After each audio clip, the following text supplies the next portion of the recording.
Halli, 3-0 sigur á KA í dag. Var þetta besti fyrirháleikur tímabilsins? Já, ég veit ekki um það, en hann var góður, bara frábæri leikir okkur. Fyrirháleikur sérstaklega, og raun og veru seinni hálfleikur líka.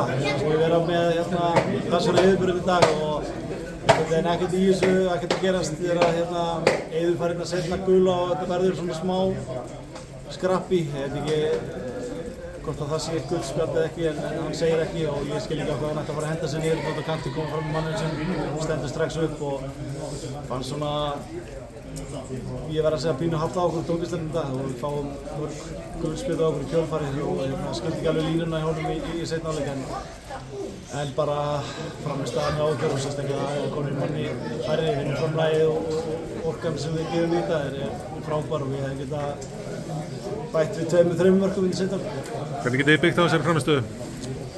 Já, bara halda áfram og fá sjálfstöðs með sigri og fara að leika strax aftur á sunnudaginn Stjörnunni úti sem að verður erfitt verkefni þannig að við þurfum bara að fara í smá endurheimt og vera klárið í þann leik. Nú eru 5 umferðir þangað til að deildin skiptist. Hvert er markmið Keflavíkur fyrir skiptingu? Já, markmið okkar er fyrst og fremst ennþá að bara halda okkur í deildinni og við tökum bara leik í einu og við erum meðbreytur núna og sjálfsög viljum við reyna að vera þar þegar skiptingin kemur en við vitum að þetta er alls ekki búið og það er bara til framtíðar. Varðandi atvikið sem gerist á æfingu daginn, heyrst hefur að það hefur verið Alfa sem að nefnbrýtur Múha. Múha er ekki með í dag. Hversu lengi er Múha frá?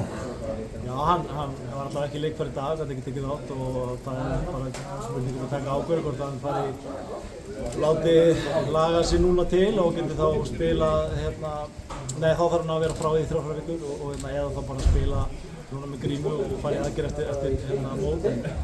Já, það er bara atvik sem er búið og eitthvað sem við tökum á innan klúbsins og þannig að það er bara svo það. Alfa spilar í dag, er engar afleiðingar fyrir hann?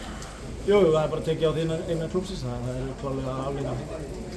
Að lokum, er eitthvað að gerast á markanum? Já, við erum alltaf að lita í kringum okkur og við erum alveg vona á styrkingu. Takk fyrir.